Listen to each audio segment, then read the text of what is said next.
जो लोग बैंक में नौकरी करते हैं वो कुर्बानी करते हैं, उनकी कुर्बानी होगी कि नहीं होगी? क्लियर कर दूं, नहीं होगी। क्यों? क्योंकि कोई बैंक ऐसा नहीं है जहां सूद का कारोबार लिखा ना जाता हो, दर्ज ना होता हो। स्टेट बैंक ले लो, आईसीआईसीआई बैंक ले लो, ग्रामीण बैंक ले लो, रिजर्व बैंक, कोई भी बैंक हो, आप उसमें नौकरी कर रहे हैं, आप खाते नहीं हैं, आपके अकाउंट में पैसा जमा है, आप उतना ही निकालते हैं जितना आपका है, सूद बढ़ता आप छोड़ देते, आप नहीं खा रहे हैं, ठीक है, अच्छी बात है, बहुत अच्छा है। लेकिन सिर्फ खाना ही नहीं है, अल्लाह के नबी ने फरमाया लानतुल्लाहि अला आकिलिर रिबा व मुकिलहु व कातिबहु व शाहिदही व क़ालहुम सवाउन। अल्लाह के नबी की यह हदीस है। अल्लाह के नबी सल्लल्लाहु अलैहि वसल्लम ने फरमाया अल्लाह की लानत हो सूद खाने वाले पर। सुनिए, अल्लाह की लानत हो सूद खाने वाले पर। डेढ़ फुटिया ने तो आपको हंसाया है, हम यहाँ कुरान सुना रहे हैं, हदीस सुना रहे हैं। बेचारा रास्ते में हमसे कह रहा था, मौलाना साहब हमको इतना कुरान हदीस नहीं आती है, हम तो भीख मांगा करते थे, 2 रुपए 4 रुपए कोई देते। अल्लाह ने कहा जिसके पास जैसा इल्म है उसने बताया। मेरे भाइयों, यहाँ कुरान है और हदीस है, एक तरफ आयत है एक तरफ हदीस है। सुनो, लानल्लाहु अला आकिलिर रिबा, अल्लाह के नबी फरमाते हैं अल्लाह की लानत हो सूद खाने वाले पर, व मुकिलहु, सूद खिलाने वाले पर, सूद खाने वाले पर, सूद खिलाने वाले पर, व कातिबहु, सूद लिखने वाले के ऊपर।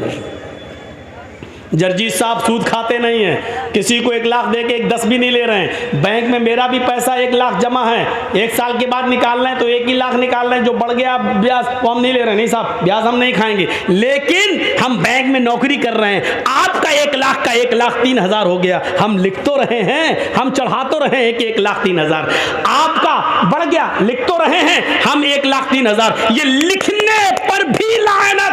और क्या कहा? वह शाहिदही, गवाही देने वाला, सूद लेने वाले की भी गवाही, सूद देने वाले, हाँ मेरे सामने इसने दिया था, हाँ मेरे सामने इसने लिया था, इन दोनों गवाहों पर भी लानत। और क्या कहा अल्लाह के रसूल ने? वक़ालहुम सवाउन, ये सब बराबर हैं, खाओ या ना खाओ, लिख रहे हो खाने वाले के बराबर हो, उस पर भी लानत। अब ये बताइए कि आप बैंक से अपना ही 1 लाख रुपए निकाल के लाए हो, 10,000 का बकरा लेके कुर्बानी कर रहे हो, लेकिन सूदी कारोबार लिखते तो हो, काम है, एंट्री तो करते हो, आपकी कुर्बानी कहां से जायज हो जाएगी? आप नहीं खा रहे, लिखते हैं, खाने वाले के बराबर हैं। कभी झगड़ा हो गया, आपने कहा नहीं साहब इनका 1 लाख रुपए जमा था और इंटरेस्ट बढ़ते हुए आज 1,05,000 हो गया, आप गवाही दे रहे हैं, आपने गवाही दी, खाया नहीं है लेकिन गवाही दी, आप बराबर हो गए खाने वाले के। सूद का मामला देख रहे हैं कितना पेचीदा है, सूद का मंजर देख रहे हैं आप, ये भी एक नाजायज तरीका है माल खाने का।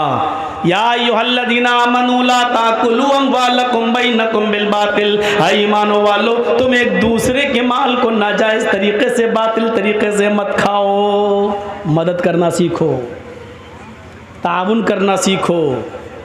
अल्लाह की कसम, अल्लाह के रसूल सल्लल्लाहु अलैहि वसल्लम फरमाते हैं कि अगर तुम अल्लाह पर वैसे भरोसा कर लो जैसे करना चाहिए, तो अल्लाह तुम्हें ऐसे ही रिज्क देगा खाने के लिए जैसे चिड़ियां भूखे पेट घोंसलों से निकलती हैं और शाम को जब आती हैं तो पेट भरा हुआ होता है। अच्छा, हम और आप कितनी रोटी खा सकते हैं? 2 बड़ी है, 3 4 छोटी छोटी, हम लोगों के यहाँ बड़ी बनती हैं, आपके यहाँ छोटी बनती है, बड़ी भी बनती है आप लोगों के यहाँ, मैं जानता हूँ। कलाई की रोटी तो बहुत ही बड़ी बनती है। अब सुनिए मेरे भाइयों, यहाँ आपको बोलने की ज़रूरत नहीं है, वो जब उसकी तकलीफ चल रही थी तो आप बोले, हंसे, सब कुछ हुआ, लेकिन यहाँ सुनिए आप कितनी खा लेंगे। एक मछली होती है, व्हेल मछली, सुना है नाम? व्हेल मछली, जानते हो वो समंदर में जब घूमती है, समंदर में रहती है, वो एक दिन में कितना खाती है? मुँह फाड़ा सारी मछलियों को खा गई, को जो मुंह में आ रहा है। एक दिन में 40 टन, 1 किलो नहीं, 2 किलो नहीं, 3 किलो नहीं, 40 टन खाती है। 100 किलो का 1 कुंटल, 100 कुंटल का 1 टन। देख रहे हैं ना, 100 किलो का 1 कुंटल और 100 कुंटल का 1 टन कितना खाती है? 40 टन। कितने दिन में? 1 दिन में। मेरा रब वो है जो व्हील मछली को भी समंदर की तारीकी में, अंधेरे में 40 टन उसको खाना खिलाता है, 40 टन उसके पेट में पहुंचाता है। उस मछली को भी भूखा नहीं सोने देता है। आए 2 रोटी, 3 रोटी, 5 रोटी के लिए सूद खाने वालों, चोरी करने वालों, डकैती डालने वालों, तुम्हें अपने रब के ऊपर भरोसा क्यों नहीं है? मेरा रब तो 40 टन, 100 टन का 100 किलो का, 100 कुंटल का 1 टन, 40 टन मछली को, व्हील मछली को खिलाता है। मेरा रब तो उसको भी भूखा नहीं सुलाता है। तुझे अपने रब के ऊपर भरोसा क्यों नहीं रहा है? तू अपने भाई की मजबूरी का फायदा क्यों उठा रहा है? तू उसको 1 लाख देकर 1,10,000 क्यों ले रहा है? तू उससे 100 रुपए की जगह पर 500 रुपए क्यों ले रहा है? तू कैसा मुसलमान है? तुझे अपने रब के ऊपर भरोसा क्यों नहीं रहा? तुझे अपने रब की, अपने अल्लाह की जात के ऊपर तवक्कुल क्यों नहीं रहा? तो तवक्कुल कर, भरोसा कर। मेरा रब जब उस मछली को भूखा नहीं सोने देता है, तू तो अशरफुल मखलूकात है, तू तो अफजल है, तू तो सबसे बेहतर है, तू तो नमाज पढ़ने वाला और रोजा रखने वाला है। तू अपने रब को अच्छी तरीके से जानता है, तू मुसलमान भी है, ला इलाहा इल्लल्लाह पढ़ता भी है, तू नमाज का भी पाबंद है, फिर तुझे अपने रब के ऊपर भरोसा क्यों नहीं है? तू अपने रब के ऊपर भरोसा कर। अल्लाह कहता मेरे बंदो, मेरे ऊपर वैसे ही भरोसा करो जैसे करना चाहिए, तो हम तुम्हें भी वैसे ही रिस्क देंगे, रोजी देंगे, जैसे हम चिड़ियों को देते हैं। वो सुबह उड़ती हैं तो भूखी होती हैं, लेकिन शाम को जब वो जंगलों से अपने घोंसलों में जाती है तो उनका पेट भरा हुआ होता है। हम तुम्हें भूखा उठाएंगे जरूर, लेकिन भूखा सुलाएंगे नहीं। तुम भरोसा तो करो मेरे ऊपर। हम तो मुसलमान हैं, हमें क्यों नहीं देगा?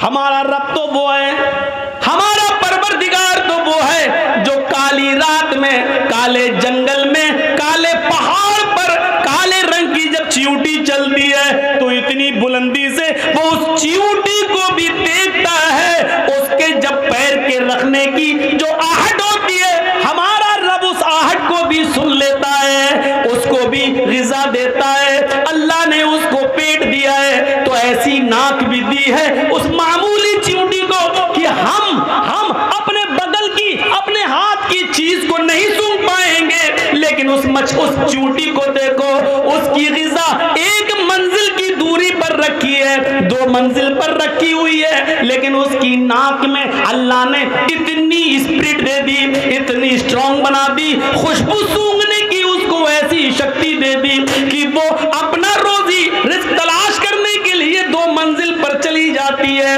मेरा रब उस चींटी को भी हौसला देता है, उसको भी नाक दिया है, उसको भी रोजी देता है, मछलियों को भी देता है। अरे हम किसको क्या देंगे? हम अपने दोस्तों को दस्तरखान पे बिठाएंगे, खिलाएंगे, लेकिन अपने दुश्मन को हम देखना भी गवारा नहीं करेंगे। शादी मेरे बेटे की है, हम अपने यार दोस्तों को बुलाएंगे, लेकिन अपने दुश्मन को हम नजरअंदाज कर देंगे।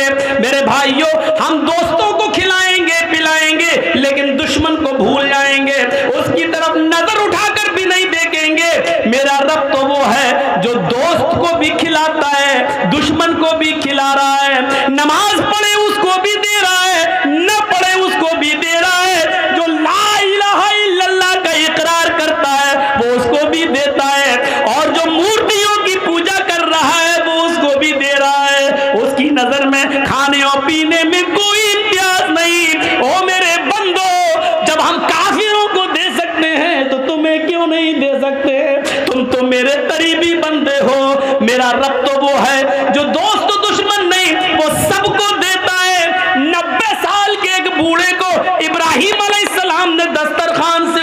दिया था ये कहकर कि तू आग का नाम लेकर खा रहा है, रख अल्लाह का नाम ले। उसने कहा नहीं लेंगे, आग ही मेरा रब है। भगा दिया उसको। जिब्रील आ गए, हाय इब्राहिम तुमने आज उस बूढ़े को बुलाया और खाना भी नहीं खिलाया, भगा दिया, जाओ उसको पकड़ के लाओ और खिलाओ। जिब्रील से इब्राहिम अलैहिस्सलाम कहने लगे, अरे वो तो अल्लाह का नाम ही नहीं लेता।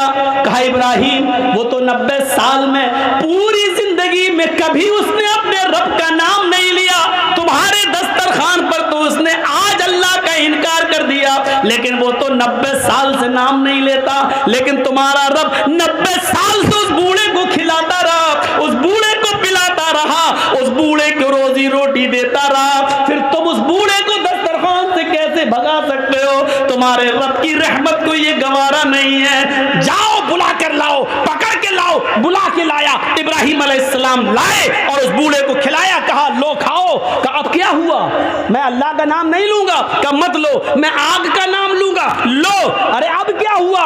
अचानक कैसे बदल गए? फरमाया मेरे रब की रहमत को गवारा नहीं हुआ कि कोई भूखा दस्तरखान से उठ जाए। मेरे रब ने कहा वो तो 90 साल से मेरा नाम नहीं ले रहा है, फिर भी हमने उसको खिलाया पिलाया है, फिर तुम कैसे उठा सकते हो? जब अल्लाह को एतराज नहीं तो तुम्हें कैसी ऑब्जेक्शन, तुम्हें कैसा एतराज? उस बूढ़े ने कहा आपका रब इतना मेहरबान है, फिर मुझे उस रब से जोड़ दो जिसकी रहमत का ये हाल है। मेरे भाइयों वो बूढ़ा पहले इब्राहिम अलैहिस्सलाम से जुड़ता है, अपने रब से जुड़ता है, उसके बाद खाना खाता है, अल्लाह का नाम लेता है और खाना शुरू कर देता है। मेरे भाइयों ये रब है जो गैरों को भी खिला रहा है, अपने दुश्मनों को भी खिला रहा है, नाफरमानों को भी खिला रहा है। जब वो खिलाने पिलाने वाला है तो हमें रोजी रोटी की इतनी फिक्र क्यों हो रही? होनी चाहिए, लेकिन इतनी फिक्र नहीं। जब 40 टन गोश्त खाने वाली मछली को खिला रहा है वो, तो हमें 2-4 रोटी के लिए इतनी फिक्र क्यों? इतना उतार चढ़ाव है। क्या होगा? कल कहाँ से खाना आएगा? 1 महीने बाद हम रिटायर हो जाएंगे सरकारी नौकरी से, फिर हमारे बच्चों को कौन देखेगा? हमारी 4 बेटियां हैं, हमारी बेटियों की शादी कैसे होगी? इनके लिए जहेज का इंतजाम। अरे मुआशरे में समाज के लोगों, जहेज की लानत को खत्म करो। अगर इसको आपने खत्म कर दिया तो बहुत बड़ा एक जिहाद आप जीत जाओगे, बहुत बड़ा एक मार्का आप हासिल कर लोगे, क्योंकि इंसान नाजायज तरीके से जो कमा रहा है, अक्सर उसमें ऐसे हैं कि जिनको अपनी बेटियों की शादी करना है, उनको अपना फ्यूचर, हाँ मेरी बेटी की शादी कैसे होगी, इसलिए वो नाजायज तरीके से माल कमा रहा है। एक मुसलमान को दूसरे मुसलमान की हमदर्दी होनी चाहिए, एक मुसलमान को दूसरे मुसलमान का दर्द होना चाहिए। आओ मैं तुम्हें वो वाकया सुनाता हूँ जो वाकया हमारे और आपके ज़मीरों को झंझोड़ देगा।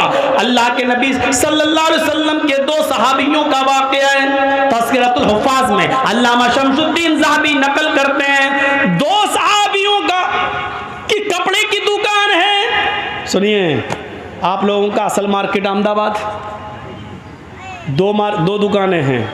मान लीजिए एक आपकी भी है, मेरी भी है, और हम भी यहीं रहते हैं। मेरी भी कपड़े की और आपकी भी कपड़े की। अक्सर ऐसा होता है कि नहीं, एक कस्टमर कपड़ा खरीदने आ रहा है तो ये दुकान वाला भी कहता इधर आओ भाई, आओ हमारे पास अच्छा माल है। दूसरा भी कहता अरे भाई इधर आओ, हम तुम्हें आज अच्छा दिखाएं। होता कि नहीं होता है?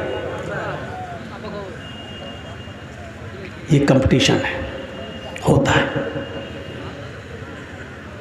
मौलाना साहब के पास चले जाओ और जाते हैं लोग, मौलाना हाँ क्या यार मेरे बगल में एक आदमी ने और दुकान खोल ली है। अच्छा क्या हुआ? अरे यार मेरे कपड़े की थी, उसने भी कपड़े की खोल ली है। तो चाहते क्या हो? चाहता ये हूँ कि कोई ऐसी चीज़ दे दो कि उसके पास कस्टमर ना जाए, सब मेरे ही पास आ जाएं। और माशाअल्लाह मौलाना के पास हर मर्ज़ का इलाज है। खुद बेचारा 5,000 रुपये महीने पे इमामत कर रहा है। उसको मालूम नहीं शाम तक हमारे पास खाने को क्या आएगा, लेकिन